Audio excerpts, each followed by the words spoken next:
Hello, everyone. Welcome to Barca News. It is October 18th, 2024, and the Court of Arbitration for Sports has denied or dismissed Barcelona's appeal against UEFA's €500,000 fine.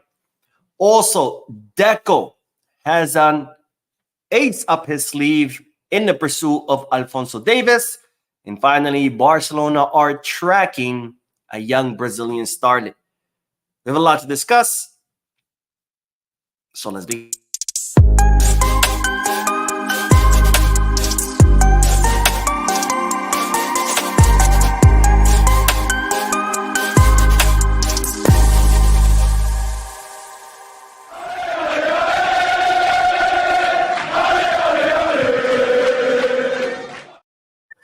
Hello, everyone. Welcome to the channel. My name is Moan. This is the Barca News live podcast where not only do I get to share Barcelona news with you, but I also get to interact with you lovely people in the comment section by reading your comments out loud, answering your question, and getting a discussion going. For those of you who will be watching when the podcast ends, I will be putting timestamps in the description and chapters in the timeline in case you do want to skip through the discussion. Now, having said all of that, make sure to hit the like button, subscribe to the channel, drop a comment. If you are looking for any Barcelona jerseys or merchandise, make sure to go get Skipback or Fanatics. And if you are looking to place any sports bets, make sure to bet us. All links are down below in the description. Now, let's begin with the news. And as always, the first segment of news, just little bits of news combined together. And by the way, just a heads up, I'm sick. I have a cold. So I might be sneezing a lot. I might be blowing my nose a lot. I do apologize in advance. Unfortunately, there's nothing I could do since it is live. If I was filming a video, I could at least pause the video, sneeze, do whatever I have to do. But since it's live, you're just going to have to bear with me. So again, I apologize in advance. But let's start with the news because today is Alejandro Balde's birthday. He turns 21 years old. It's crazy to think that he's only 21 years old because this is his third season with Barcelona. It feels like he's much, much older, but Alejandro Balde turned 21 today, and his best friend Lamine Yamal had a surprise for him. And this is what Lamine Yamal did for his friend Alejandro Balde. We'll take the sound off, but Lamine Yamal prepared a cake, put a candle, and surprised Balde after training in the lunchroom, telling him happy birthday, my brother. It's a really cool, very cool gesture by Lamine Yamal, wishing his best friend a happy birthday. And of course, from here in Barca News, we wish Alejandro Balde a happy 21st birthday. I know I had a lot of fun when I turned 21 because at the time I was living in Vegas. Because if you guys don't know, I'm actually originally from Vegas. I moved to New York about 7 years ago, but I had a lot of fun when I turned 21 in Vegas. So if you are about to turn 21, I highly, highly recommend a trip to Las Vegas. But anyways, more news because guess who's back in training session? No other than Marc-Andre ter Stegen. Yes, our German goalkeeper who suffered a serious injury to his patellar tendon, which is the tendon that joins the knee to the shin bone. He tore that tendon, which caused him a displaced knee. His knee came out of place. And as a result, he had to undergo surgery. He'll most likely be out for the remainder of the season. But despite the serious injury, despite just having surgery a few weeks ago, that did not stop Marc-Andre ter Stegen to showing up to training because that's the kind of athlete he is. That's the kind of beast that he is. Showed up to training. As you can see from the picture, he still has the knee brace on. But of course, that didn't stop him from exercising the rest of his body because that's the kind of dedicated player that is Marc-Andre ter Stegen. And of course, it's no surprise. He's always been a very dedicated and very competitive athlete. Now, the last bit of news of this first segment is a pretty cool picture that today Xavi Hernandez posted because, and I'll make this bigger because I know it's a little bit small, but look who visited Hansi Flick at his house. There's no other than Xavi Hernandez, who went to see Hansi Flick. They spent some time together. As you can see in a picture, that's Hansi with Xavi and Hansi Flick's kids, who are Barcelona fans, just like their father is. And Xavi posted that on his Instagram with the message, all best of all, Hansi and Visca Barca. So Xavi Hernandez showing something that we never doubted of him, which is he's an absolute culé through and through. Going, seeing Flick, wishing him the best, and also while doing this, well, putting all those rumors to bed, because there was some people in the media who were trying to create drama where there wasn't any, talking about how, you know, there was this friction between Xavi and Flick because Flick was seen as someone who came and like kicked Xavi out of the club. There was no truth to that. Flick respects Xavi a lot. He's always given him credit for what Xavi did during his time as a coach, you know, laying the foundation for the project that Flick is now rebuilding. You know, for example, promoting Lamine Yamal, Pau Cubarsí, Hector Fort, all those players that Xavi promoted to the team. So Flick has always been very respectful of Xavi. He's always given him credit for the work that he did when he was at Barcelona. And while now Xavi showing us the same thing, that there's absolutely no animosity between the two Barcelona coaches, and posting that picture, which was a very, very cool gesture by Xavi Hernandez, because no matter how much, you know, the players want to talk about, oh, it's so much better now, or the club want to talk about, oh, it's so much better now, Xavi Hernandez is never going to talk bad about the club. Like we've always said, he's a culé through and through. He's a club man. He grew up in the club. He spent his whole career at the club. So once again, Xavi Hernandez showing us that he is more culé than this crest itself. All right, let's go to the chat section, and then we will talk about the 500,000 euro fine that Barcelona will have to pay to UEFA. Ngo Lionel says, hi Mo, it's Lionel all the way from Blois, Cameroon. Finally, I get to catch up with the live podcast after a long while. Bisca Barca, it's good to have you back, my friend. Thank you for watching. Thank you for your comment. I hope to see you more often. And yes, Bisca Barca. And Yomi Dora, who says, thank goodness I'm able to make the live on time today. I'm happy you're here too, my friend. And Curtis says, from what is reported, Davies wants Real Madrid. As a Barca fan, I don't think we should go for any player that doesn't see us as a first. I'll talk about Alphonso Davies. I don't think he wants Real Madrid, or he wants Barca, or he wants Bayern. I think he wants whoever's going to pay him the most. Marcus says, following live from Fargo, North Dakota. All right, stay warm, my friend. I imagine it's pretty cold out there. It's already started to get cold here in New York. And Raul says, Davies much better than Balde. Sure, but that doesn't mean that Balde is bad. I think Balde is still a great option. I think Balde is doing a great job at Barcelona. Is Davies better? Sure, but does that mean we should always go just for the best players? No. I think we've proven time and time again in football that having the best players in each position does not guarantee you success. If anything, it actually ends up blowing up in your face, right? The Galacticos was a great example of that back in the 2000s. PSG has been a big example of that. Real Madrid now might end up being another example of that, right? So is Davies better? Sure. Does that mean we should go for him? No, there's absolutely no need. We have Balde, who's doing a phenomenal job. Day says, hey, Mo, shout out all the way from South Africa. What's the update on Lamine's fitness and Lewandowski? Lewandowski's medical exams came back negative. He has no injury. And Lamine Yamal, obviously, we do know that he did suffer an injury. It's not a serious injury. He's been training normally with the group. So he technically could play in Sunday's match against Sevilla. But they're saying that Flick is most likely going to rest him. That way he is 100% fit for the Bayern and Real Madrid match. They're saying that Flick might even rest Lewandowski. But I have a feeling that Lewandowski might play against Sevilla. But both of them could technically play. But most likely Lamine will be rested. And Marcus says, hey, Mo, I'm hoping that Flick continues our force, not resting any first-team players, but rather continues on that winning path. We need to rest the players, the first-team players. Otherwise, we're not going to continue on the winning path, because if you all of your players get injured because they didn't get rested, how are you going to continue on a victory path? And Ball Forever says, joining for the first time from Namibia. Welcome, my friend. Welcome, welcome. I hope you join us more often. Thank you for joining, and thank you for your comment. And Yomi Dora says, hit the like, guys. Mo, what's your take on Davies? Yes, hit the like button, please. That's the best way to support the channel. When you hit the like button, you prompt the YouTube algorithm to recommend the video to more people who've never seen the channel. So that's one way. And as far as Davies, again, I'm not going to get ahead of myself.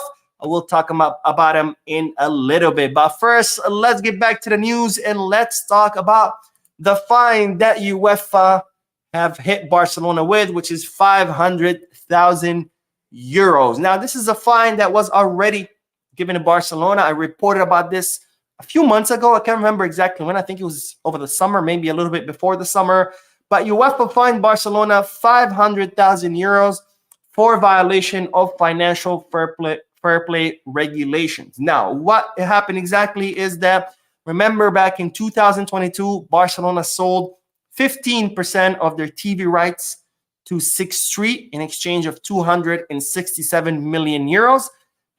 This was one of the economic levers that Barcelona activated. Barcelona activated several economic levers where they sold some of the assets of the club in order to keep the club afloat, because the club was on the verge of bankruptcy. And without these economic levers, most likely Barcelona would have had to become a private corporation, which is something that Laporta has always said he's not going to do. As long as he's president, he's going to make sure that the club is always owned by its members. So in order to keep the club afloat, Laporta and his board sold some assets of the club. One of them was the TV rights, where he sold 15% of TV rights to Sixth Street. And when he reported those profits, or that money that he generated from the sale, it was reported to UEFA as part of operational profits. Right? Now, UEFA came back and said that Barcelona had made a mistake, that they should have never reported those 267 million euros as operating profits. Instead, they should have been reported as extraordinary profits. So pretty much Barcelona put that 267 million in the wrong box on a piece of paper that they handed to UEFA. And because of that, UEFA fined Barcelona 500,000 euros. Now, Barcelona appealed that fine to the CAS, or the Court of Arbitration for Sport, saying that, it was an unfair fine. This was a clerical error. It was the wrong box that was marked.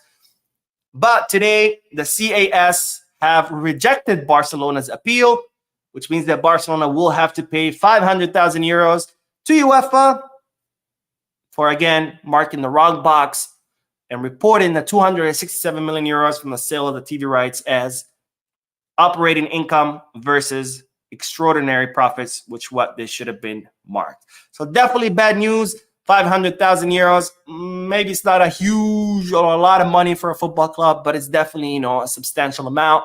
And given the club's financial situation is definitely a problem. And, like the saying goes, when it rains, it pours. Seems like Barcelona cannot catch a break, because if it's not one thing, it's another. And well, now this another thing is the 500,000 euro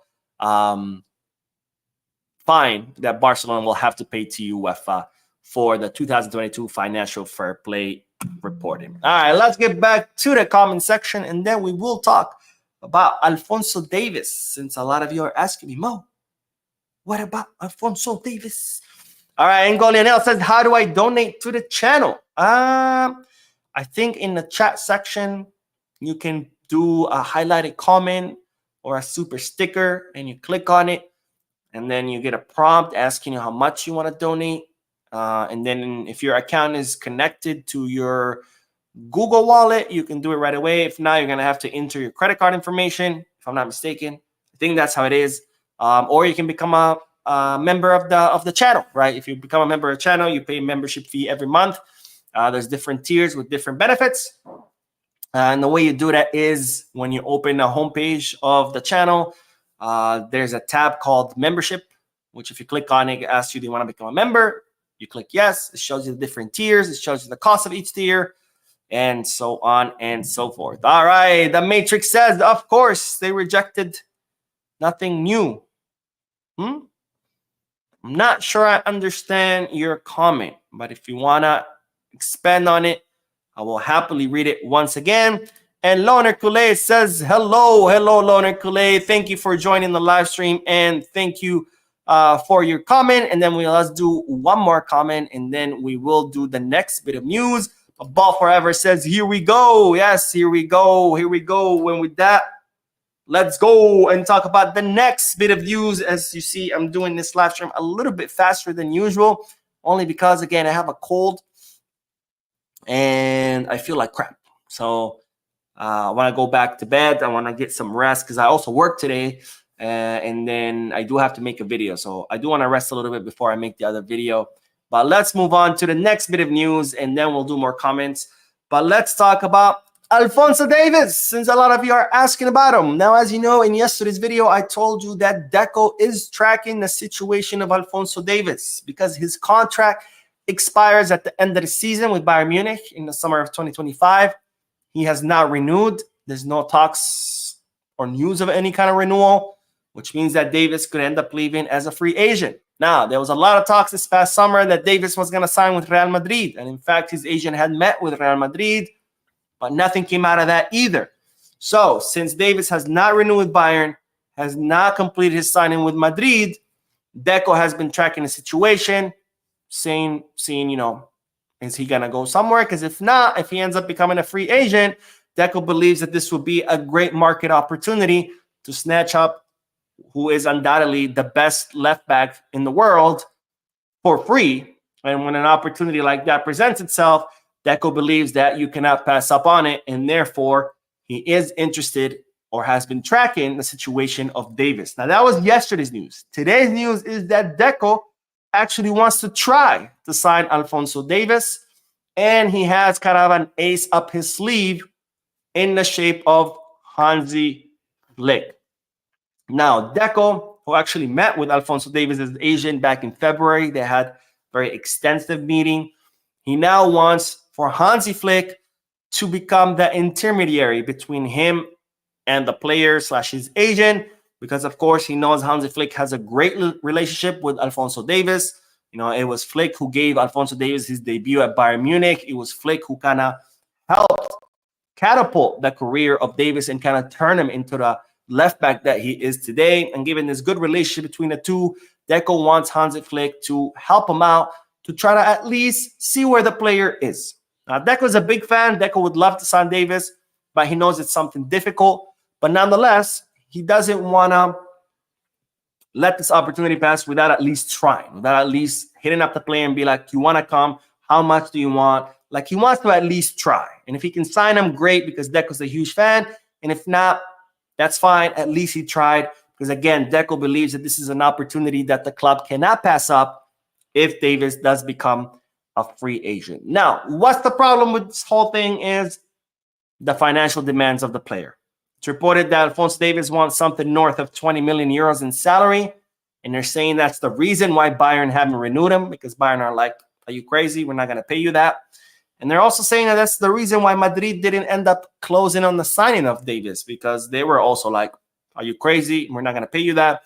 So if that's the case, even if Flick gets involved, and even if Davies is like, yeah, I would love to train under Flick again, I just don't see it happening, because Barcelona, Davies is not going to come to Barcelona to earn 6-7 million euros per season if his objective is to earn 20, right? I mean, that's a big chunk of money. That's a big, big difference.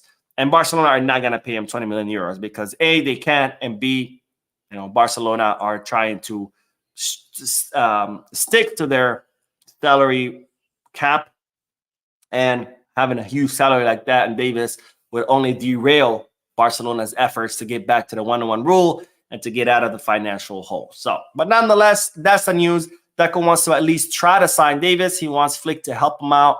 I don't see it possible. Plus, I don't see it necessary. Again, we have Balde, who's doing a great job. Is Davies better? Sure. But does that mean we should throw the club out, the house out the window, or the club out the window, and just forget all of our financial recovery and everything to bring someone to cover a position that's already covered? It doesn't make sense to me. But nonetheless, that's the news. You guys let me know what your thoughts are. All right, let's get back to the chat section. See what you guys are saying. Loner Kule says, I just hope Barca Spotify does a collab with a big K-pop group. Barca will earn big with the sales. That's actually not a bad idea. Someone like, I'm blanking on the name, the most famous one. BTS. I think maybe a collab with BTS would be cool, would sell a lot. I think someone like Bad Bunny, he's huge. I think he's the #1 listened to artist or something like that on Spotify. Again, I don't care what artist Barcelona does a collab with, as long as ends up being successful and Barcelona ends up selling a lot of jerseys, because of course, the jersey sales, more money for the club, the better the club are financially. And the Matrix says, I'm referring to the appeal that it is rejected. Ah, okay. Of course they rejected. Nothing new. Okay. Commas, my friend. Commas are helpful. Jose Aguilar says, I really would like Trent Alexander to give the right back position a different option for attack. Kunde is more defensive, but Trent will be good for low block teams and set pieces. I agree. I mean, I think Trent Alexander is an excellent player. I think my fear with Trent would be the same fear that I have with Davis. How much is he going to want? Especially if he comes for free. Remember, when players leave their clubs, when players join a club as a free agent, they always demand more money because they know that the club didn't spend any money on their transfer. So they're like, okay, well, you have extra money, right? You didn't have to pay for my transfer. I came for free, so offer me a higher salary. And I know Trent is going to want a pretty high salary because he's probably the best right back in the world right now, or at least top 3. And if he comes for free, he's going to even want a higher salary than what he would normally want. So can we afford that? That's where the problem is. Mike Valencia says, thoughts on Laporta slammed Fuente for his words on rotation. I already made a whole video about De La Fuente, about his statements on Lamine Yamal and how it's not his fault, blah, blah, blah. It's on the channel if you want to check it out. I don't want to seem repetitive and go over it again, but I made a whole video about Luis De La Fuente. It's on the channel, and we do have a donation. Mike Valencia with the generous donation. Thank you, my friend. Says, hey, Mo, can you respond to my 2 comments? Thank you. Let's see. Oh, I just responded to your first one. Let's respond to the second one, who says, also, competition is good for Balde. Mo Davis will be exceptional for competing. Yes, I'm not denying that. Again, Davis will be a huge help for the team, but can we afford to pay him 20 million plus a season for salary? The answer is no. I would rather have Balde as the starter and have someone from the academy compete with him, whether it's Gerard Martin or whether it's bringing back Alex Valle once he finishes his loan. That's a much more economically feasible plan than having Davis compete, because Davis is not going to compete with Balde. If Davis comes, it's going to be so Davis can be the starter. And where does that put Balde? He's going to leave, right? You cannot have 2 big stars or 2 stars for one position. It's just not possible because one of them is going to end up leaving. Do I want to pay 20 million euros per season to a player to cover a position that's already covered? No. First of all, I don't want to have to pay 20 million euros to anybody, period. That's what got us in the financial hole that we are in. And second, definitely not for a position that's covered. If you tell me for the left wing, I'm like, okay, I don't want to pay anyone 20 million, but at least it's a position that we really, really need, right? So sure. But left back is already covered. And again, I don't want to pay anyone 20 million, let alone for a position that's already covered. And Loner Coulet says, Alex Valle will be ready next season to back up Balde, or we should look for a quick, cheap signing that Flick wants. Alex Valle is doing really well on loan right now. Well, I mean, still early in the season. You know, it's only, 2 months in? But he's been doing really well so far. I mean, if he continues to improve, I think he could be ready next season to be Balde's competition. You know, I remember last season, Alex Valle was sent on loan to 2nd division. He did great. Came back. Flick was like, okay, he's not ready yet. Now he got sent on loan on 1st division. Now he's doing great there. So I think by next summer, he could definitely be ready, right? Having spent a full season in 1st division could definitely prepare him to be Alejandro Balde's competition. All right, let's do the last bit of news and then we'll do more comments, I promise. But let's talk about the Brazilian Starlet, who has impressed Barcelona scouts. And as such, Barcelona are tracking him really, really closely. Now, the player I'm talking about is, and I'm going to butcher his name, but it's Guilherme Dogoinha. Dogoinha. I think that, just call him Guilherme, okay? Guilherme is someone who was born in 2009. So he's what? That makes him 15 years old. My God. Every time I talk about these youngsters, I just feel so old because this guy was born in 2009 and we're already talking about possibly signing him. Like, that's insane. But anyways, Guilherme Dogoinha was born in 2009. He is a right winger who is known for his speed and ability to drift past the opposition. You know, your typical Brazilian winger, someone like Vinicius. And he currently plays for the lower categories of Flamengo. Flamenco, not flamenco. That's the type of music. Now, so far, he has yet to debut for the first team of Flamenco. Flamengo. Sorry, I'm sick. I'm hopped up on cold medication. But nonetheless, he has impressed the Barcelona scouts. They are very impressed with his ability on the ball, even though they do consider that his game still needs some polishing. But nonetheless, Barcelona are tracking very closely Guilherme Dogoinha.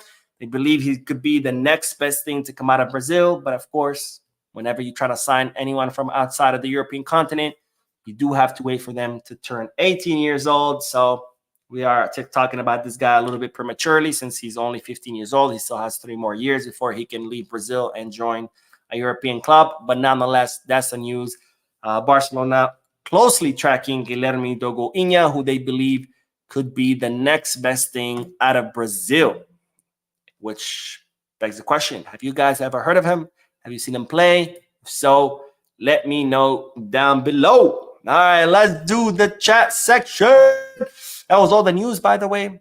So we'll do more comments. We'll end the live stream. And then later tonight, I will be doing another video. Now, Marcus says, I know this may sound crazy, but I strongly believe players coming from injuries may struggle to fit back into our team, especially our defense. Not sure why you would think that. I mean, sure, when a player comes back from injury or vacation or being not playing for a while, they do struggle at the beginning because they have to get into competitive rhythm. That's just the nature of any athlete. But eventually, they get back into it.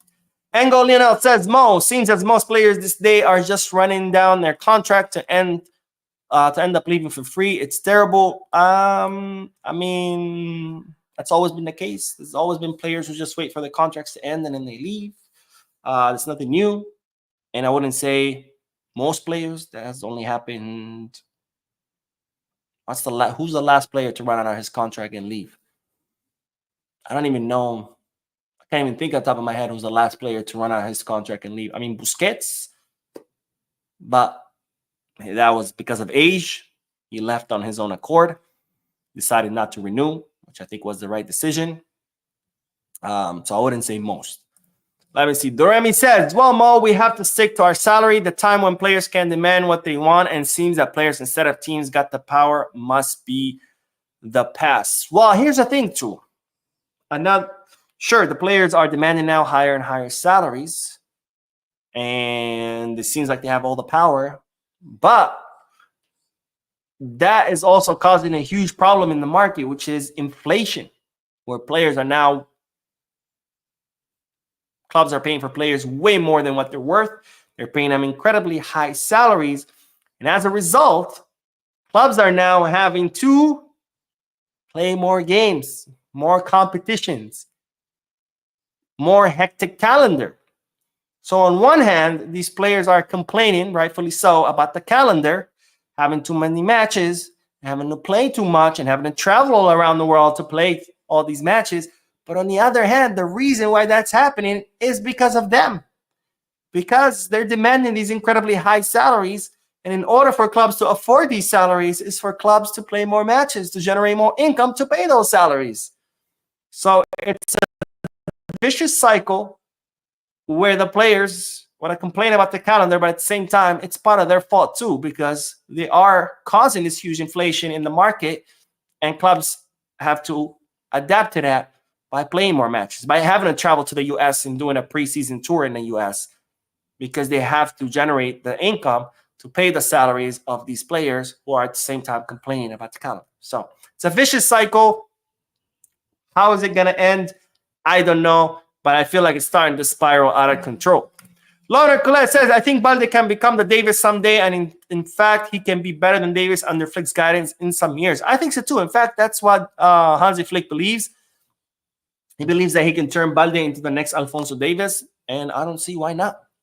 And Ball Forever says, team chemistry matters nowadays in football. We don't need to overspend. 100% agree. Like I said, signing the best player per position does not guarantee you success. Look at PSG.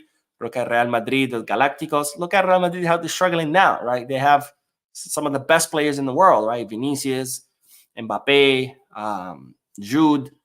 I mean, they have a star-studded squad, right? Camavinga, Tchouaméni, Valverde, Rodrigo. I mean, the list goes on and on. And they're even struggling to score goals against small teams. They need the help of the referee in order to win matches against bottom of the table team. I mean, it's crazy. Luis Sanchez says, hey Mo, hope all is well. Thanks for always pushing to get us the Barca news. What do you think about Alphonso Davies in the left wing position? He's a left back. I've always said the same thing. I believe players should play where they play best. And Alphonso Davies plays best as a left back. Have there been situations where a player was played out of position and he did better? Sure. But those are extreme exceptions. Those are not the rule. Most players, they flourish best in their position. Let's see. Loner says, nowadays I feel a gamble when clubs pay big for a Brazilian prospect. The new Brazilian players are not them that we know what Brazilian players are. Rather trust Dani Rodriguez. Yeah, there has been a little bit of a decline in the quality of players that Brazil has been producing. I mean, Vinicius, Rodrigo might be the exception. Rafinha now under Flick. But I don't know what it is. Maybe it's just because modern football, there's not much more room in modern football for jogo bonito, you know, the fancy dribbles and cool touches, because now modern football is a lot faster. Maybe that's why. I don't know the real reason. I'm just guessing. But there's definitely has been a little bit of disappointment lately in the quality that has been coming out of Brazil. And Chris says, not sure about Balde. He has not looked very fast recently. Haven't seen him run past people like he used to. I disagree. I think Balde's having a good season so far. The only thing is he just looks very lonely because we don't have a left winger. So Balde ends up having to take care of the whole left flank by himself, which is a lot to ask of any player. And, you know, without a specialist left winger to help him out, that sometimes does affect his game. Marcus says, because the guys in the defense team better because they technically started the formulated current structure with Flicks, especially the high line perfection. Oh, you're talking about Araujo and Christensen, that they're going to struggle coming back because Flick has been training Iñigo Martinez and Pau Cubarsí, and therefore the other two are not going to be able to adapt. Well, you know who also was not being trained by Hansi Flick a few weeks ago? Iñigo Martinez and Pau Cubarsí. So, no, I don't think they're going to struggle, because just like Flick taught Pau Cubarsí and Iñigo Martinez what to do, he's going to teach Araujo and Christensen what to do. So there's nothing different here. Let's see. Let's do one more. Bob Forever says, do you think Szczesny will start on Sunday? Excuse me. I think there's a good chance of it. Maybe not on Sunday because it's a little bit too soon. But maybe following matches. Again, right now it's a toss-up, right? Right now it could be anyone. Because Szczesny is 100% fit. So he is available. This is no longer a matter of fitness. Oh, he just arrived. He's still getting in shape. He's still getting back into competitive rhythm. He is ready. Obviously, Iñaki's ready too. So whoever Flick chooses will be ready to play. So they're both available to him. Will he choose Szczesny over Iñaki? I think Szczesny is much better than Iñaki. So that would be a no-brainer. What is he going to do it this soon? Because on one hand, if he does it this soon, Szczesny could get back into rhythm in a Sevilla match, making him ready for the Bayern and Madrid match, which I would trust Szczesny a lot more over Iñaki Peña against Madrid than Bayern. But on the other hand, there would be the fear of, is it too soon? You know, Szczesny just got to the club. Is he, you know, he might be 100% fit, but is he actually ready to play? So it could go either way. Either way, whether it happens against Sevilla or later on, I have no doubt that I think Szczesny will be the starting goalkeeper for Barcelona. Whether that happens this Sunday or next week or the week after, I think it's going to happen. So it's not a matter if it happens or not. The question is when. All right. Okay, one more comment. Oh, my God. Whew, I want to sneeze. Marcus says, between those two goalkeepers, it definitely has to be Szczesny. I agree. And with that, let's end this live stream because I'm sick. I want to go lay down. But I will be making another video later tonight, so stay tuned to the channel. Thank you guys for watching. Thank you for tuning in, for your comments, your likes, your subscriptions, your donations. Don't forget to hit the like button, subscribe to the channel, drop a comment. And as always,